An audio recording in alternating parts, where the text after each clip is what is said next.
Lopez wants it away. And it's hit deep to left center. Andrew Jones on the run. This one has a chance. Home run! Mike Piazza, and the Mets lead 3-2. Beto behind the net. Sweeps it in front. He's gone! Beto! Stefan Beto! And the Rangers have one more hell of a climb, baby! But it's Mount Vancouver! Anthony for three. Puts it in! Next by one with 8.2 remaining! Joe Namath, number 12, has been the one big sidelight. He's come down here and he says the Jets are going to win. In fact, he doesn't even predict it. He says, I guarantee a Jet victory. His first at-bat of the game. There's a fly ball deep to left. It's on its way. There it goes. And the Yankees are going to the World Series. Aaron Boone has hit a home run. The Yankees go to the World Series. This is WHPC Sports Talk on the voice of Nassau Community College, 90.3 WHPC. Come on! Hey, yo! Monday, May 30th. A special Memorial Day edition of the WHPC Sports Talk. I'm Michael Merlo. I'm joined by Matt Leonard, Joshua Umahi, and Elijah Blain.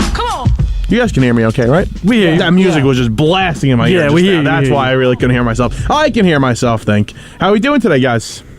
Good. As you said, it's Memorial Day, and obviously today is the day we pay respect to all the men and women that lost their lives fighting for this country. So all the veterans out there, the ones that are still with us and the ones, unfortunately, that are no longer with us here, just thank you. Thank you from all of us here at WHPC. We're not here without them, so like you said, perfectly said, thank you very much to all those that sacrificed their lives for us.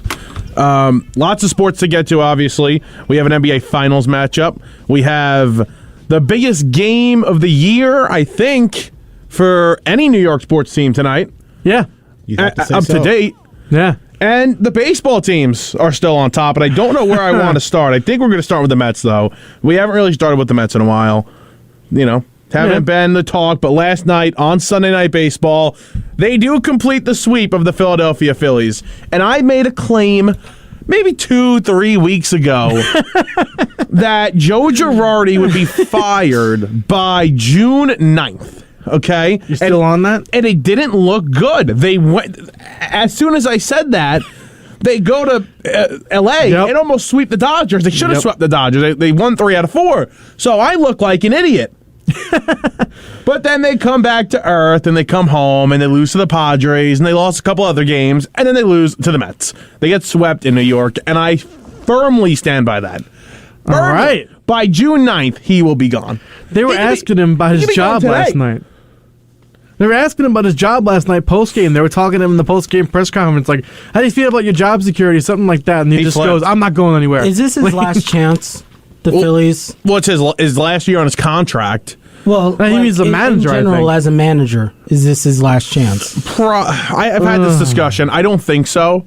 Because if you see the way the game's turning, the Mets go to Buck, and the Astros have been very successful with Dusty Baker, and Tony La Russa's with the White Sox. We'll see how that experiment runs out. Goes. It's about to run out, I should say. But, oh yeah, baby, Devin Williams, sorry. Watching Devin Williams just got a big out for me. Anyway. For you. If you see how the game is kind of turning, where these teams that hired younger analytical managers, they kind of went back the other way. Look at the Padres. They had Jace Tingler.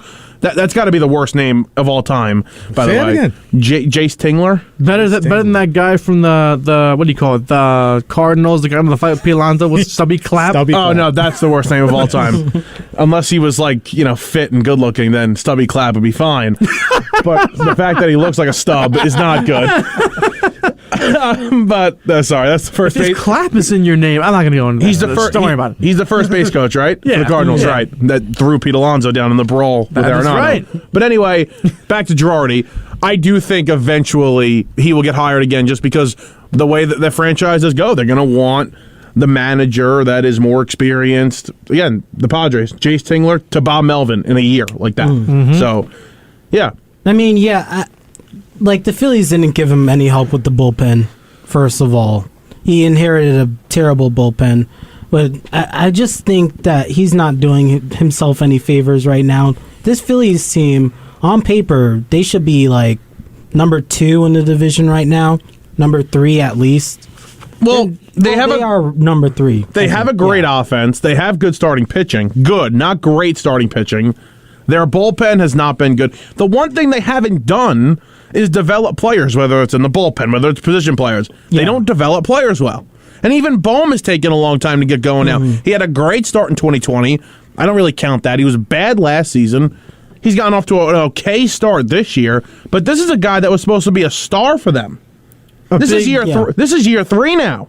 A big problem for them, too, is Bryce Harper locking up the DH spot every single day. Yes. Having Schwarber playing in the outfield every day is really not good for your defense. Ideal. Castellanos is already a butcher boy out there, but he's not even playing his most natural position. He has to play in right, and Schwarber, who I kind of have thought he hasn't been that bad.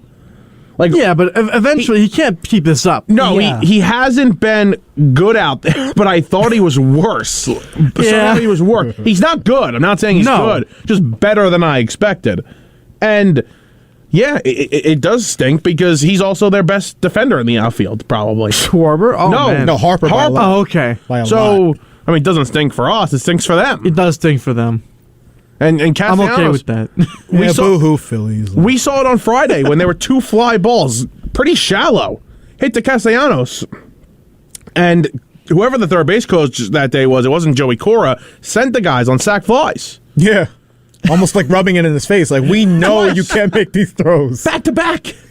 In a row, I'm like, oh my God, they're that bad. They are that bad defensively. Take advantage, hit the ball and play. That's what you got to do to beat this team. Just put the ball in play. Don't strike out, and you could win games. But let's talk about the Mets because they did have a lot of success this weekend. Thought they pitched pretty well. Carrasco, who got into trouble in that 6th inning on Friday, gets charged with a bunch of runs because the bullpen it kind of imploded there. Yeah, his line does not reflect the day he really had that day. He had a really good day. Yeah. And I thought Walker was I thought he was Saturday fine. night. I mean, he didn't give up a lot of runs. That's all you can ask for. No, he gave up the 2. He limited the damage in that inning. What do you go, 5 innings? 7, I think. No. I think he went 7. I got to check that. I think he might have went 6. Oh, it was 7 in his last start then, He right? went 7 against Colorado. It might have been 5 or 6. I'm going to check that. But It was more than 5. Sunday. What a great win for this team. And this is kind of what I wanted to say to start, but we, went off track a little bit. It's fine. But I always hear this comparison, LOL Mets. And of course you're going to hear that. You're always going to hear LOL Mets because fans just love it. Whatever. But it makes no sense because every Mets team is different. And if the Mets had still I'm blanking on his name. Luis Rojas was still the manager of this team, and they weren't great of a team. Fine. If something bad happens in a month or 2, you could say LOL Mets. But this is a different team, man. They got a different feel. One of the first parts is they're clutch. They have great veterans on this team. A veteran manager with a ton of leadership in Buck Showalter. We know that. Something I love about them, the team scores, right? They gave up a 6-run inning to the Philadelphia Phillies Friday night. They're now up 7-6. What do? Next inning, add an insurance run. Right away, insurance run. Huge. It's not just the hitting and the putting the ball into play, which are both very essential things, not only winning, but beating the Phillies, right? Like we just talked about. But the timely hitting, too, like you said on Friday's game and yesterday, it seems like, just to apply this logic to last night's game and the team as a whole, right? When the sky feels like it's falling, right? And just they give up a lot of runs in the inning or they give up a lead, it's like, this is where it's going to come crashing down. This is where we're going to lose the game. Like, I say it all the time on the show, but I don't know if last year's Mets or the Mickey Callaway Mets win last night's game. They don't. They definitely don't. There you go. Castellanos hits that 3-run shot, game's over. Yeah. Game's over. Immediately deflated. What about Friday night? They lose that incredible game Tuesday night to the Giants, in which they come back from 8-2 down, blow a 3-run lead, blow a 1-run lead in the 9th. Then they get stomped on. Yeah. Because Thomas Sopecki doesn't know how to throw a baseball, not right down the middle to get crushed. We were live during that game watching it, and we were so killing upset him. I'm sorry. Sorry. But we watched that. I didn't really watch, just listened to it, but wasted a couple of minutes of my life. Anyway, just think about that. You lose another series. You lose back-to-back games for the first time in over a month. Coming home for the Philadelphia Phillies, I was a little nervous for the series. We all were. We talked about the Braves they just won a series against the Braves. I'm like, this could be where we start to see a little June swoon early, especially with the way June looks this year. It's a very tough schedule. And everything that's going on with this team. I mean, we don't have our best 3 pitchers right now. Yeah. We're hoping they come back. All indications point to that they will come back healthy. It's just a matter of time, right? But that's not the month. And we look at the schedule, we've talked about it. June isn't the month to really be heading into with that being said. Without starters being down. Just Scherzer and McGill. Not even talking about DeGrom. They can get through it. He's been out all season, so they're used to winning without him. So I was just so impressed overall with the weekend because they lose that Friday game too, Josh. They lose. Yes. They give up the 6 runs. It's a 1-run game, and it's either a blown save or a blown hold in the 8th inning. They lose that game Friday night. Not this Mets. It's a veteran group. They're scrappy. They know how to win games. This isn't. You know how Anthony always brings up, this isn't your father's Yankees. Yeah. This isn't our Mets. Like, it's not even like our father's Mets. This is not our Mets. We saw tons of years where they would lose that game, and people would leave the ballpark if it's like, oh, Castellanos hit that home run. Yep, time to go. Let's beat the traffic. No, everyone's staying there to watch them win the game. And by the way, I said it. I was watching the game last night, and Castellanos hits a home run. They come up in the bottom of the 8th, nothing. I looked at my grandpa. I said, they're going to lose this game. It's fine. They had a good weekend. It hurts. It sucks. But they're going to lose this game. First pitch, Nick Plummer. Like, it's these guys. It's Nick Plummer. It's Luis Guillorme hitting over 500 in May. Yeah, unbelievable. We need to talk about that. That's wild. Luis Guillorme's been unbelievable. It's these guys stepping up. Travis Jankowski for the first couple of months was stepping up big for this team. Mm-hmm. It's these names that we don't even think of stepping up and being huge for this team. Huge. I mean, Mazika had the game-winning homer the other night. Mazika has a game-winning home run. And, everybody talks about these catchers, and you look at their numbers, and they're terrible. Terrible. And by the way, I think I have a better throwing arm than Mazika and Nito combined. They can't throw a guy out if their life depended on it. But for whatever reason, couple of games here and there, they have a big hit or something, or like a big walk or a big at-bat. For whatever reason, they do something. Mm-hmm. I'm okay with that.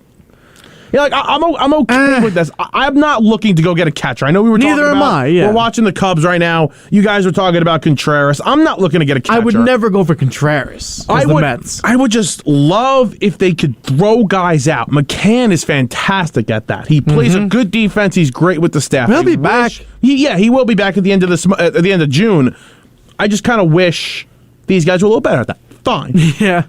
But it's guys stepping up night in and night out, and it's special. This is different. It feels different. I woke up this morning, goosebumps. I'm like, wow.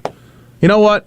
Maybe we do have something special on our hands. Maybe we do have something different. Met fans, if you agree with me or not, 516-572-7440. Debate me if you don't. I don't know how you can, but debate me if you don't. We're going to move on to what do I want to do?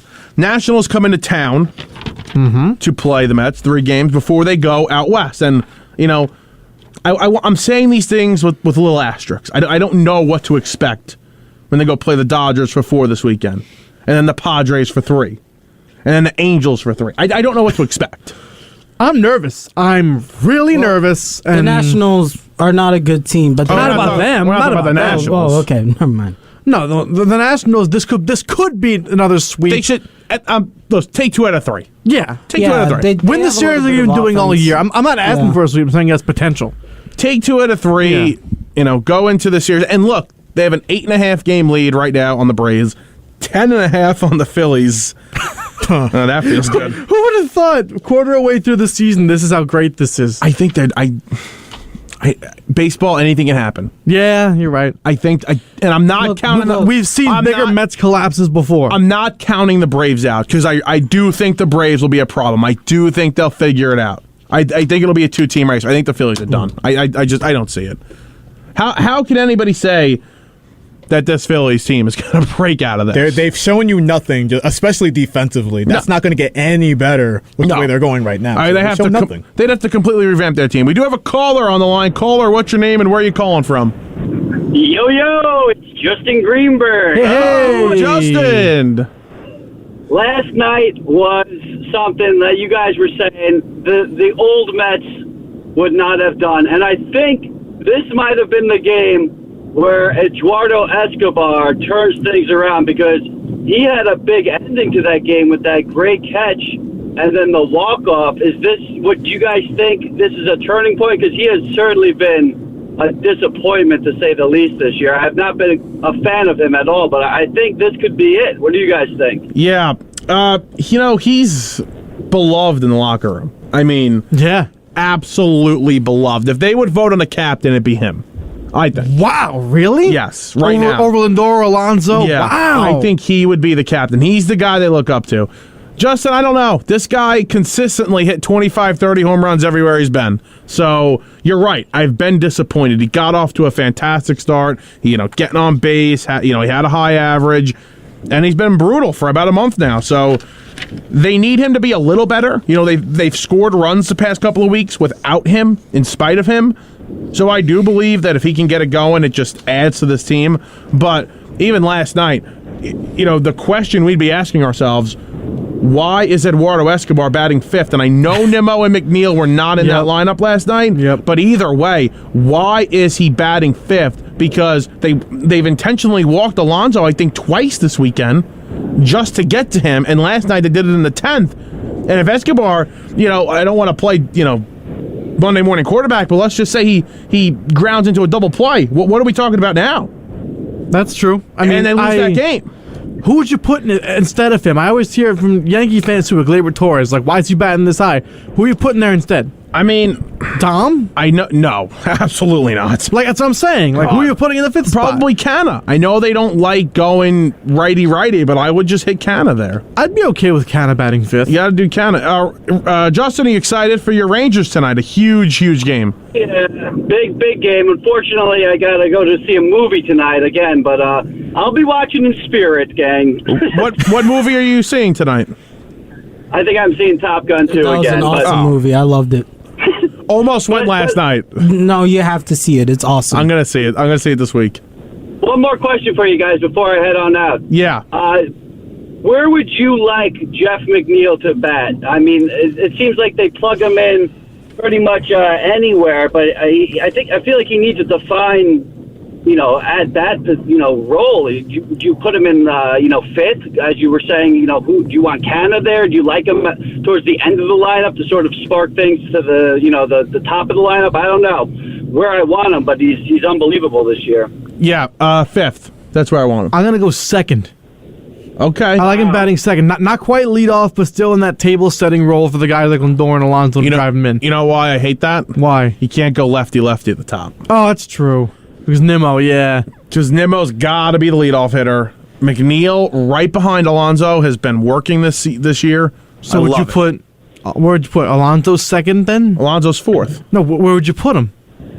Oh, McNeil fifth, Alonso fourth. Okay, yeah. Yeah. Anywhere in the top five I'm okay with. Yes. He's got to be fifth. Thank you for the call, Justin. Yeah. I don't know if he wanted to say anything at the end there. He sounded like he did. He should have just said it. He can interrupt me anytime he wants. Anyway, I'm not being sarcastic either. No, I know. Yeah. But, yeah, McNeil, I mean, it doesn't... Look, they bat him low in the lineup when it's a lefty. They bat him high when guys are out of the lineup. I don't mind. I don't mind it at all. He's producing no matter where he's put, so I'll take it. Exactly. Wherever he's been producing. He's been hitting lefties pretty well, too. Yep. I'm okay with wherever they want to put him. I'm okay. I don't mind. You think he'll be an all-star this year? Yes. I would have to say so. How many all-star thing the Mets are going to have as of this point right now? Alonso. Lindor. McNeil. Lindor, because the NL shortstops have not been great. You're right. He's been playing better as of late. I mean, he may not start, but he'll be there. He stepped up, too, big time. Yes. He's been really, really good. That's probably it. Diaz? Oh, Diaz could be. That's a good one. Diaz be a reliever? I don't think Scherzer is going to make it. He won't qualify because he's been hurt. He was on pace too, but he won't make it. Bassett maybe. Bassett, if he gets the ERA down a little bit, starts pitching a little better. Yeah, he gave those 8 runs. It went up a full run after he gave up the 8 runs in San Francisco. So. All right, 516-572-7440 is the number to join. You are listening to WHPC Sports Talk here on the voice of Nassau Community College, 90.3 WHPC. I'm Michael Merlo. I'm joined by Matt Leonard, Joshua Umahi, and Elijah Blain. We are moving on to the Yankees here, who did split a series with the Rays over the weekend. With all those injuries, and I know Yankee fans are going to say it was underwhelming because you did win the first 2 games. It kind of felt like, could we sweep? You looked so dominant in the first 2. Could this be a sweep? Or are we at least going to take 3 out of 4? Ends up in a split. The Rays hold. What'd you guys think of the weekend? Yeah, I've been a Yankee fan for about 10 years now. Going to the Trop is terrible. It's just not like what we're good at, hitting in the Trop. So I'm fine with splitting the series. I feel like any person in the world going to the Trop is just terrible. No matter if you're playing there or not. I've been there. It's bad. It's not a good baseball stadium. They need to demolish it now. It's not even in a good neighborhood. There's no bars. No, it's not. Or restaurants or anything. It's terrible. My friend works there. He goes to Tampa. Yeah. And he works at the Trop. Oh, really? And he also works for the Tampa Bay Lightning. Yeah. Oh, that's cool. Lightning's got to be cool. Yeah. He says that's cool, but the Trop's the mecca of baseball. I don't know what you're talking about. I mean, you call Madison Square Garden the most famous arena. The most famous field on this planet is the Trop in Tampa. For all the wrong reasons. That's what we're saying. It's like that or the Oakland Coliseum. I can't decide. I'm obviously... yes, of course. This is not serious. Hallmarks of the game. Being completely sarcastic, by the way. But the thing with the Yankees is that I identified 2 problems with the Yankees. Our pitching is awesome. It's just that our hitting and runners in score position is terrible, especially with the players. I'm guessing that's lately because they were hitting earlier in the season, even during that incredible run in May. They were hitting with guys in scoring position. We were hitting, but every time we have runners in score position, someone comes up to bat, and this is my second point. Aaron Hicks is not a... It finds Aaron Hicks every time. Yeah. Every time there's a runner on, it seems like Aaron Hicks is a magnet for that to the plate. He's not a major league hitter anymore. I know he has a wrist injury, but he's playing through it right now. He's not. He can't do it. He did hit into some bad luck yesterday. Yeah, he did hit the ball hard a couple times in those spots. Was that Walls we were talking about him before? He made Walls. Yeah, he made a nice play on him up the middle. Yeah, with a guy on base. But his fielding has been below average. His hitting has been below average. The only thing he's good at right now is his high walk percentage. I want to go to his Savant page, but it's in the 90th percentile or something like that. But, all right, take away the fact that he has started every day, and even take away the fact that he's making, what he's making, $10 million. Yes.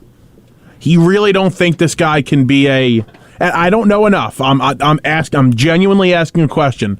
Could he be a 4th outfielder or no? No, not really. No. And now let me ask you this question. Could he be a 4th outfielder if Joey Gallo didn't exist and you had another player out there that was not Joey Gallo? Because he's not really a 4th outfielder right now. Even though it looks like they've benched him, he's not a 4th outfielder because Joey Gallo isn't good enough to play every day right now. No, not right now. You have to figure something out there, and it's just, with all these injuries, it's confusion and... You know what? This is what your owner did. He saw a problem, Cano. He bought out his contract. And that was a bigger contract. Our contract is... It's 2 times his contract, not, awful.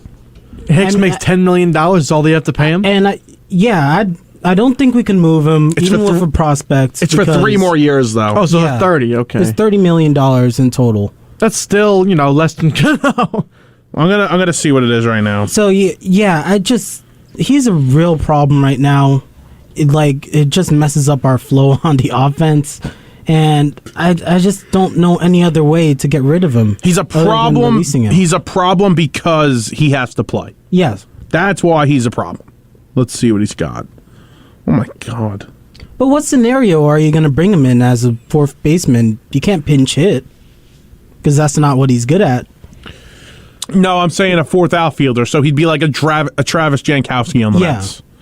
so a complete back. Jankowski had a purpose because of his speed. Right. Mm-hmm. He has that's what I'm saying. He has no defined purpose. So he's not really a defensive replacement in late innings anymore. He isn't that guy anymore. So you've got this season, the rest of this season, 2023, 10.5, 2024, 9.5, 2025, 9.5, 2026. Why is it in red?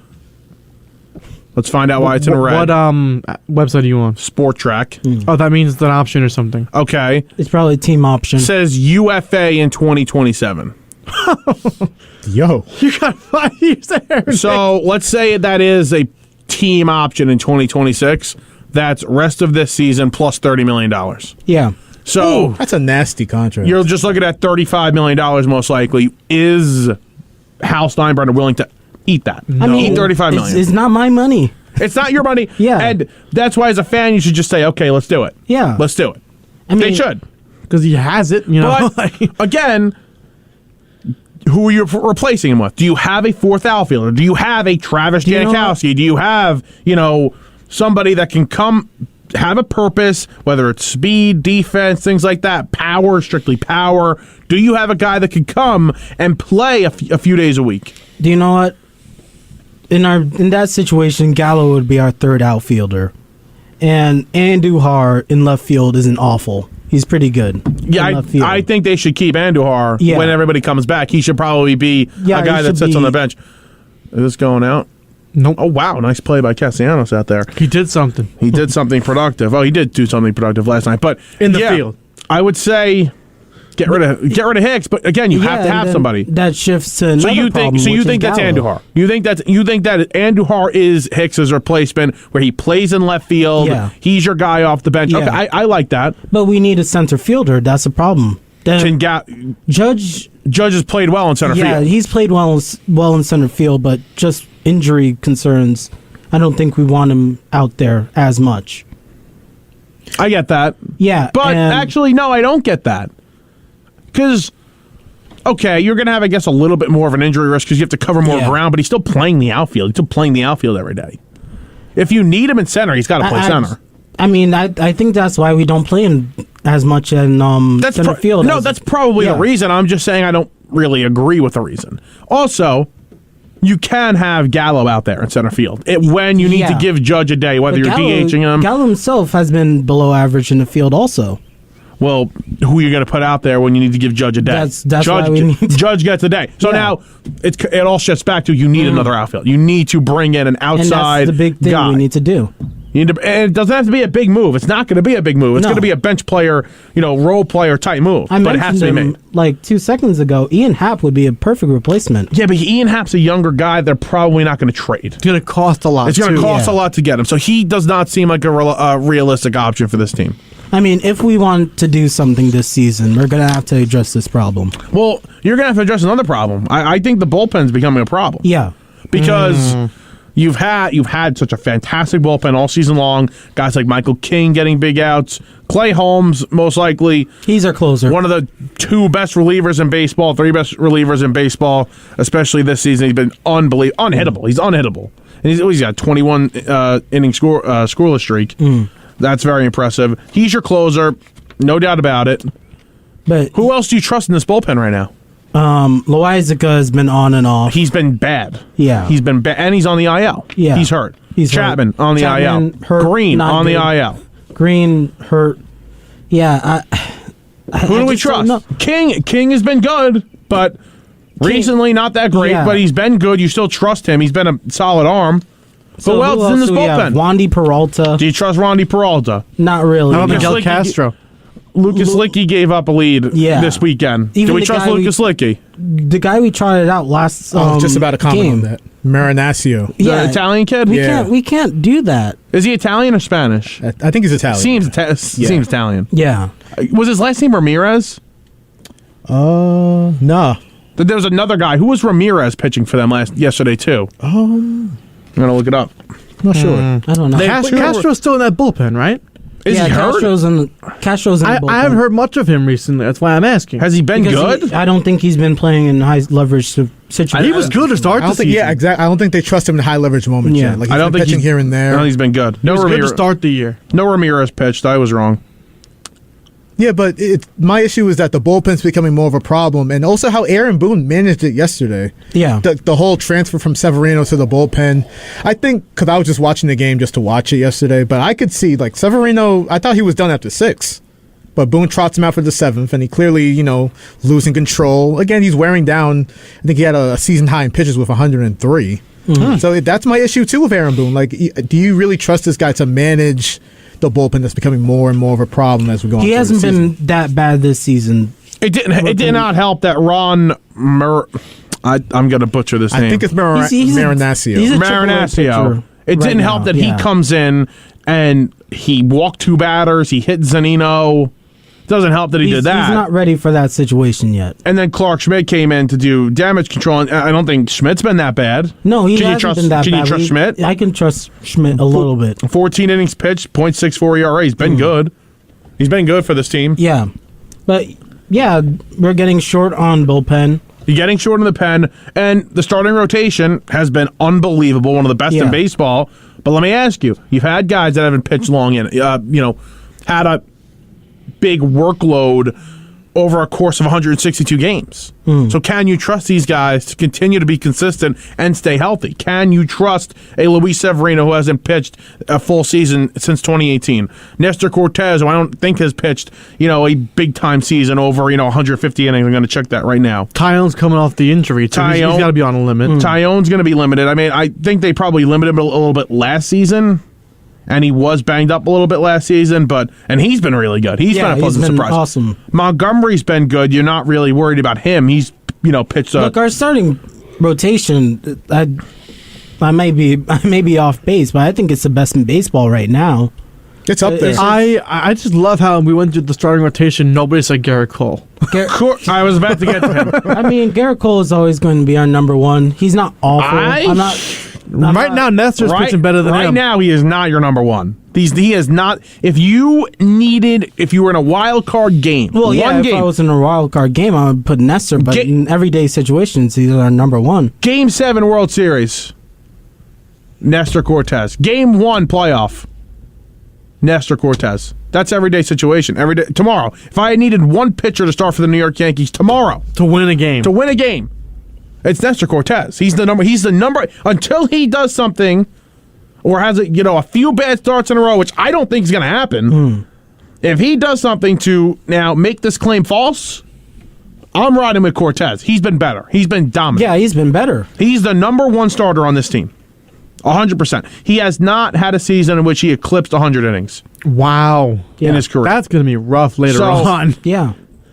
Now, he doesn't throw hard. Does this, affect anything? Is the wear and tear on his arm, is it less because he doesn't throw as hard? I don't know. We're just going to have to see. Angels come to town this week. Hope the Yankees beat them. I hate them. You hate Why do you hate the Angels? That's right. I never, honest to God, I never really liked them. I always thought they were just too much talk, too much this. Everybody hypes. True. Yeah. I love Mike Trout. Everybody hypes them up. Enough of the Angels. And I love Mike Trout. They got off to a good start, but they got swept 4 games at home by the Toronto Blue Jays, who are getting hot here. My World Series prediction. I need them so I can look better. For the love of God, please play a little better. My Series prediction was the White Sox. That's not turned out too well. That does not look good too hot. But, so the Blue Jays playing better. And, listen, the Rays showed you this isn't going to be that easy. This isn't going to be as easy as you No, it's not. And the Red Sox are playing better. They are. Now, they haven't gained much games on the Yankees, but they are playing better. And I'll say this, with the Orioles, they're not the same old Orioles.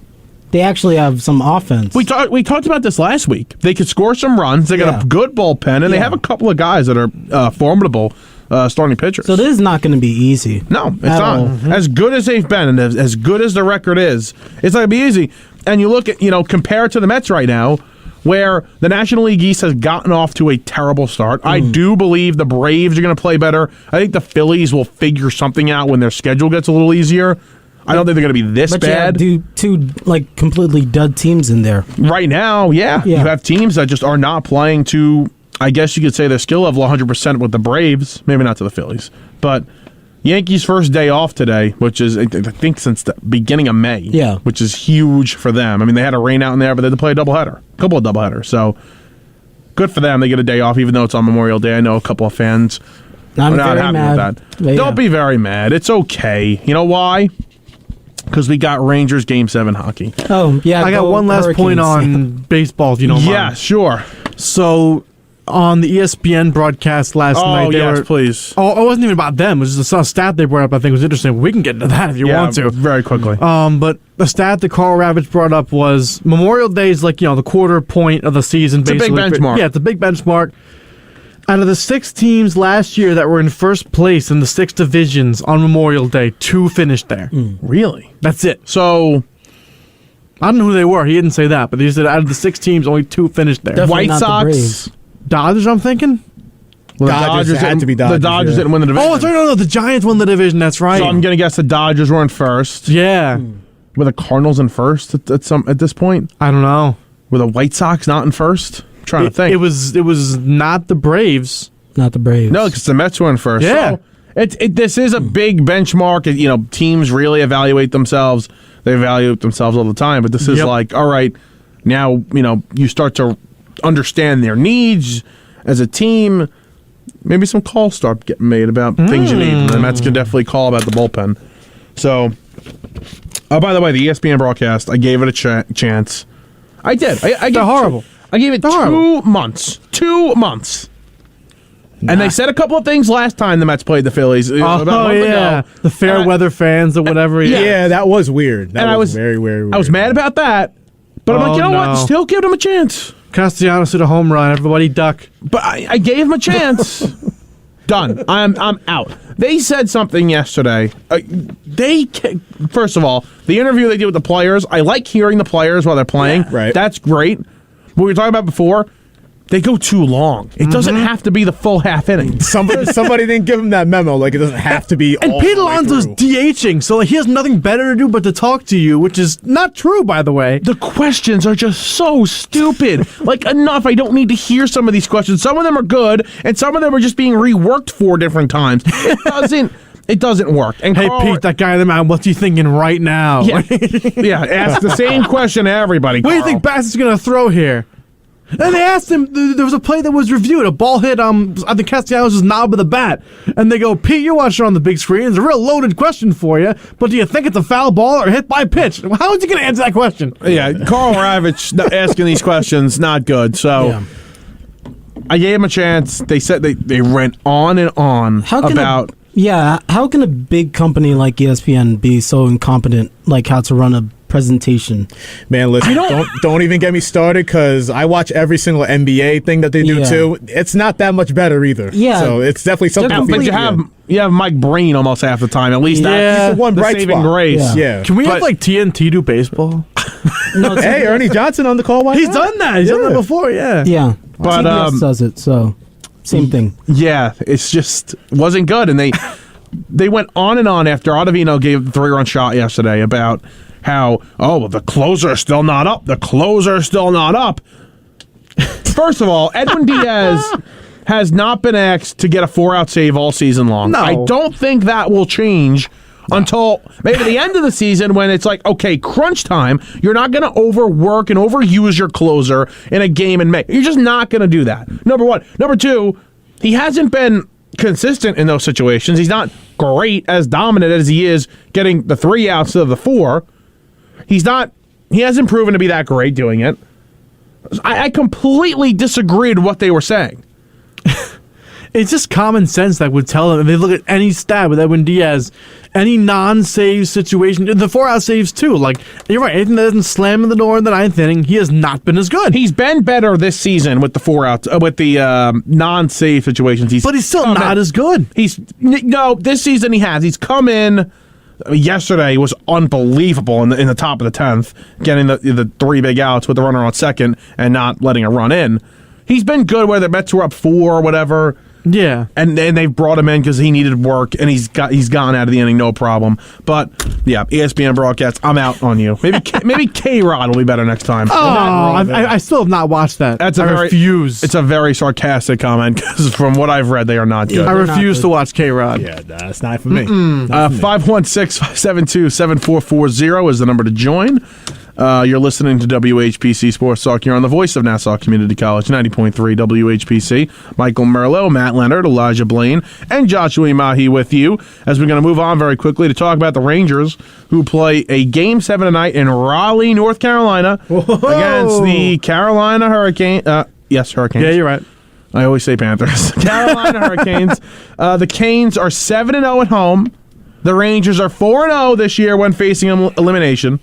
Something's got to give. It's a Game 7. Anything can happen. And this saying, one of my good friends, okay, he's a Ranger fan too, but when we were betting on games, we have a group chat. Mm-hmm. And, whether we're betting the 49ers or not, or against them, his saying was, the game don't start until Jimmy G throws a pick. Game don't start until Jimmy G throws a pick. So the saying we've been going by all series long is, series don't start till the home team loses a game. So it's someone's a road game. Series hasn't. Yes, exactly. Okay.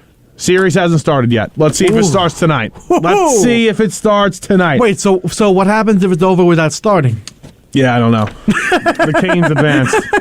Canes just advanced. By default. No series. But listen, Game 7, you're going to need a lot of heart. You're going to need a lot of fight, grit. This Rangers team has it. They feel different because they're such a young team. They weren't expected to be here. Then they faced elimination 4 times already this year. They're 4-0. They've stared death in hockey terms in the face 4 times.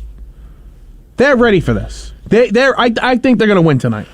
All right. I think they win tonight. I said it last time they went to Carolina. They didn't do it. Oh, no. Your score prediction was perfect. You have a score prediction because last time you predicted the score, you were dead accurate.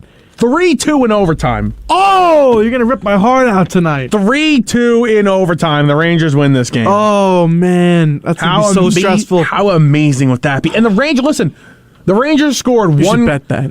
The Rangers scored 1 goal combined in games 1 and 2 on the road. Yep. But that game 1, they outplayed them and should have won. Mm-hmm. Should have won. Same with the Penguins series. They outplayed them in games that they ended up losing. Exactly. And the series should have been over sooner. And they've gotten better after that game 1, where they're winning these games. They were great at home. They were terrible in game 5. They should have lost that game. But they can win. They can win this game. It's gonna be very, very exciting. And the winner gets to face the Tampa Bay Lightning and get smacked. That's what I think is going to happen. I think the Rangers are going to win, and then they're going to run into the same buzzsaw that the Islanders ran into. Yep. The Islander fans have been making fun of us for a long time. Yeah, and I don't think they'll beat the Lightning. Yeah. They won't.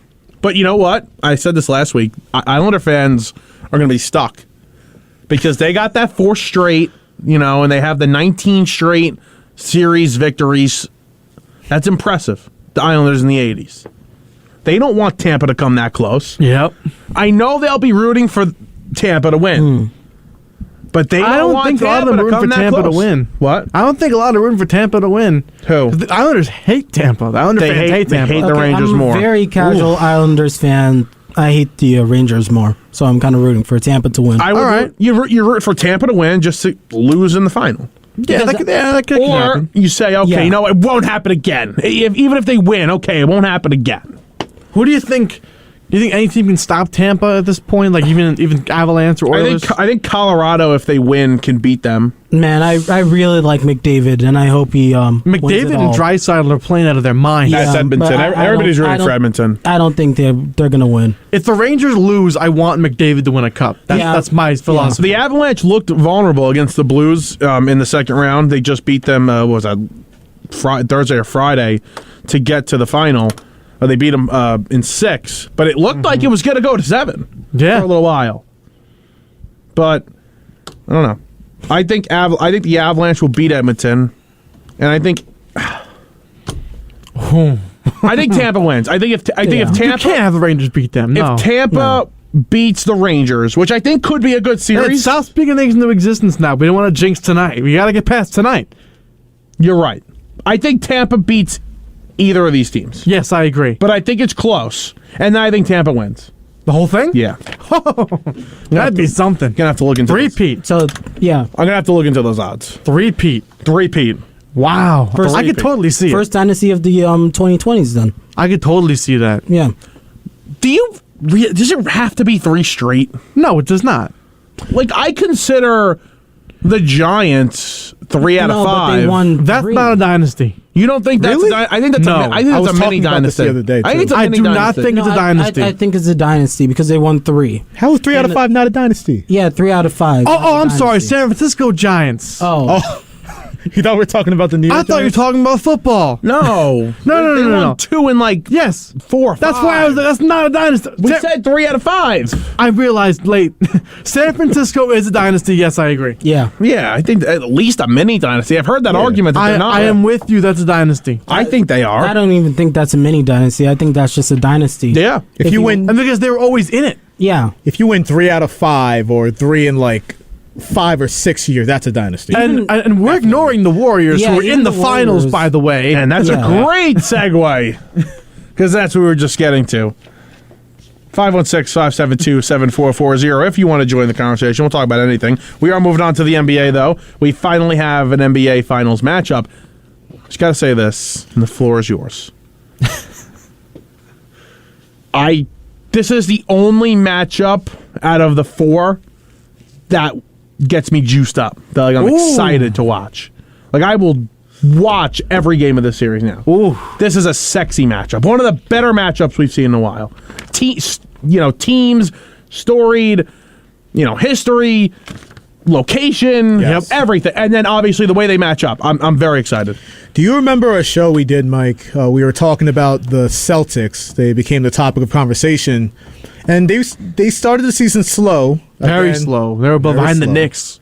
Behind the Knicks in the standings, right? Like, that's as slow as it gets. But we're talking about them. They kind of got in a winning streak. They win like 9-10 games in a row. And we're kind of looking at them like, the way they play defense and the stars that they have offensively. Why can't they be in the finals? Like, again, this is a time where everyone was talking about the Nets and the Bucks, but why not the Celtics, right? Yep. And you see it. Just, again, things worked out their way. They beat the Brooklyn Nets in the first round. They beat Giannis without Middleton. They beat a really, really tough Miami team who had no business at all being in a 7th game with them, which is another discussion. But you said it. The Celtics have this thing going now where they've probably been the best team in the league since that point. Yes. And Since they've started their run. Absolutely. Ever since they, were 25-25, I think. Since January, they've been the best team. The way they play defense and everything they have going on.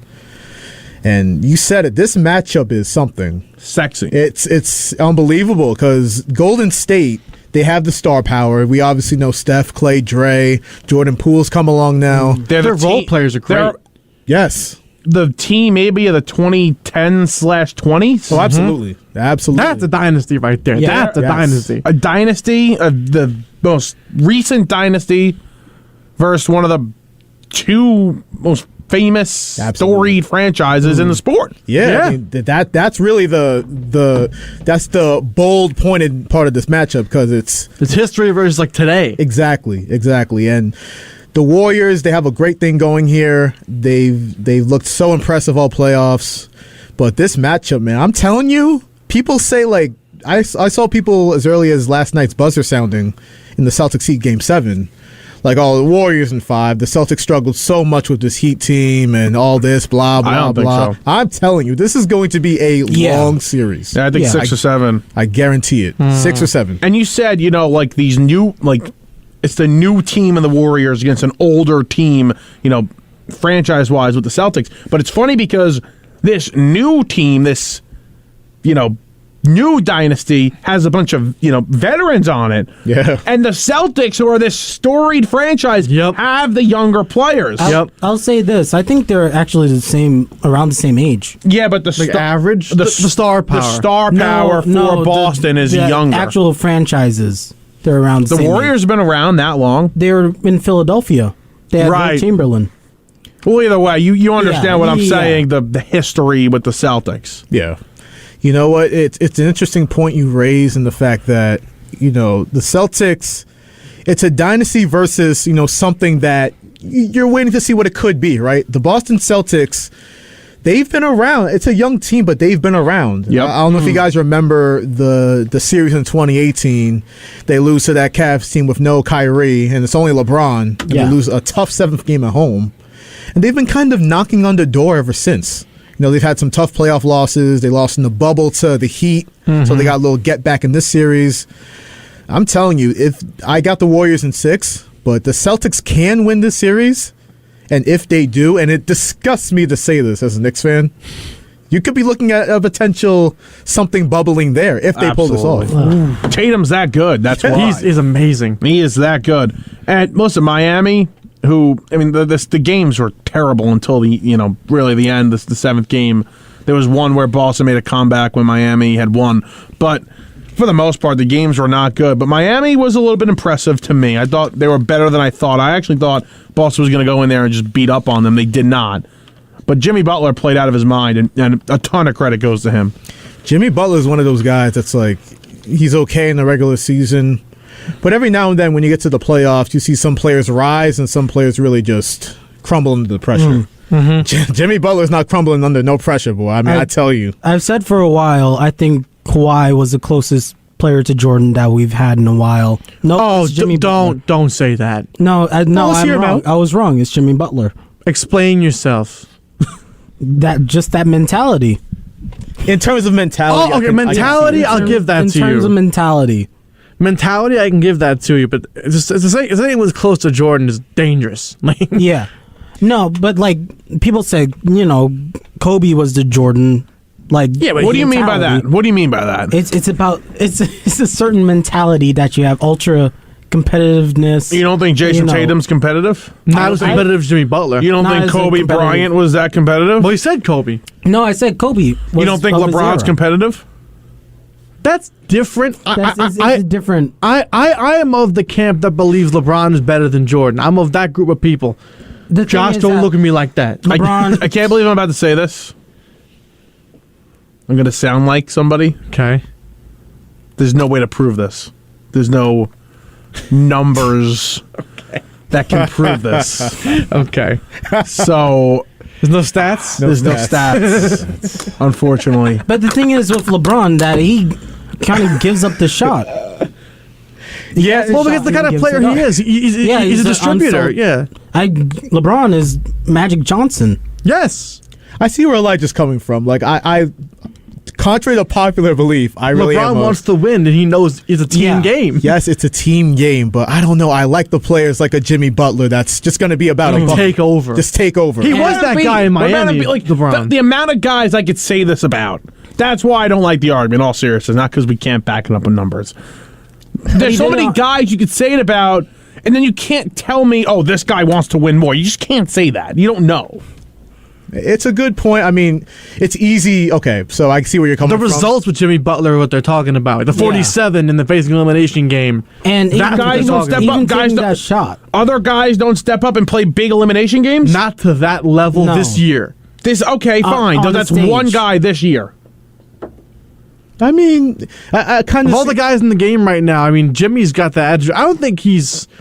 I'm not fully agreeing with he wants to win the most, because again, you can't really quantify who wants something the most. Joel Embiid carried his wanted to win the most. Joel Embiid carried his team on his back all season long, and they did not lose because of him, obviously. Right. No. I think, as weird as this sounds, I feel like it's the personality with Jimmy Butler. It's the whole, after he wins Game 6, it's like, oh, we're going to win Game 7. Yeah. Now, it didn't work out, but he's putting it out there. He talks that talk, and he backs, as far as he's concerned. I'm not sure about the rest of his team. I think it's different, though, between guys like Kobe and Jordan, because you remember Kobe with the job's not finished. That's totally different than we're going to win tomorrow. Well, it's different but similar, right? Because you're putting it out there, and you're Kobe was more, I'm just going to play on the court and have that back. Yeah, Kobe's like, job's not finished. We're not celebrating until it's done. I like that way better as a fan, and if I were a player, I'd like that better to play with someone like that than someone who goes, yeah, we're going to win Game 7 if we haven't touched the court yet. Well, that's Jimmy, and to kind of piggyback off that point, Are you guys aware of the Draymond comment after the Warriors clinched their series? Yes. Yeah. And he said, Shaq kind of pressed him, like, who do you think you're going to play or who do you want to play? That's good TV by Shaq. Great TV. Great TV. That's why they're the best. Yep. And Draymond said, we think we're going to play Boston. That's who we're going to play. He didn't say we think. He just said we're playing Boston. We're playing Boston. We're playing Boston. And then you have the Heat who win Game 6. And against a huge win, nobody gave him a shot to win that game, right? Yep. And then you have P.J. Tucker and Udonis Haslem, of all people. Yeah, the mascot. The mascot comes out and says, thank you, Draymond. We appreciate it. Like, to your point, job's not finished. The job isn't finished. Yeah, people had a problem with that, and I don't. We know Draymond is out there. We know the type of guy he is. He's podcasting during the playoffs. And I think it's great. What he does is great. It's different. But he was just he's almost like he's an analyst. He was giving his opinion. No, he is an analyst. He's paid to say things like that. We're gonna play the Celtics. Oh, okay. I didn't have an issue. I saw people really had an issue with it. Can I just say this very quickly? Yeah. Mm-hmm. 2 things, and I want your opinions on it. Yeah. I read somewhere last night that they said that the Celtics road is as hard as any road to the finals they've seen in a while, and if they win, it would be one of the most successful runs ever. Going through KD and Kyrie. No. Then the defending champs in Giannis. Then the number 1 seed in Miami Heat. And then beating the Warriors in the final. I said those 4 would be the hardest 4. If they beat those 4, they win everything. Yeah. No, I could see that. Because I don't know what is. You have to do research and really look at other runs and stuff. But on the top of my head, that's pretty hard. It's up there. It's difficult. I would say the 2010 Mavericks. That's interesting. I have to go back. You have to go back and look. If I remember correctly, the Mavs beat the Lakers in the second round. They beat the Lakers. They beat Kobe and the Lakers. They beat OKC in there somewhere. Yeah, they beat OKC. That was kind of like baby OKC. Then they had to beat LeBron in the finals with Dwayne Wade and I'd have Chris to give it to the Bosh. Mavs. And the last thing before we go. Yeah. KD and Kyrie left both of these teams to team up in Brooklyn. And you all know I am not a Brooklyn Nets fan anymore. This is comical. This is funny today. Yeah. I made a comment on my Twitter. I called them the good luck Chucks of the NBA. Yep. And, after you leave them, that team suddenly, they're both doing better. You know? Yeah. So, shout out KD and Kyrie for that. I think Kyrie is just so out there enough where he doesn't really, this doesn't bother him. I think it bothers KD. It probably everything bothers him. I think this probably bothers him. It bothers Kyrie if the earth is round. Yes. And that'll be my last point. KD's the type of guy that he knows if the Warriors win the championship, he knows what's coming his way. Yeah. He knows it. Everybody's going to be loving Steph. You had to go to that team and the dynasty is continuing without you. He knows what's coming his way. So he's going to be super defensive. They didn't really need you. Yeah. Exactly. While we have 30 seconds, I just want to say, Josh. What? No. It's not bad. Josh, the Warriors are in the finals, and that means if we go back, I'm going to try to find the clip of our NBA predictions. We're still in it. There we go. We're still in it. We called it from day one. From day one. You guys don't give me credit. I'm almost positive I said the Warriors too. I don't remember that. I'm going to look at the tape. I will give you credit if it's due. I think I said it. We definitely talked up the Celtics too, like I said. We got to find that too. We did. If you said the Warriors, I will definitely put it in and give you credit. Almost no question. Positive I did. We were really talking about the Celtics when they started to get hot, and then as this went on, and I had asked you a bunch of times, can this team go to the finals? Mm-hmm. And we kind of said the winner of the Bucks-Celtics series is going to go to the finals. And that's what happened. So the Bulls blew up in my face, and I still will stand by that they blew up in my face. Yeah. Regardless, we know sports over here. Yeah. Check us out. All the time we got for today, unfortunately. Enjoy the rest of the holiday weekend. For Matt Leonard, Elijah Blain, Joshua Umahi, I'm Michael Merlo, here on the voice of Nassau Community College 90.3 WHPC. Have a great day, everybody.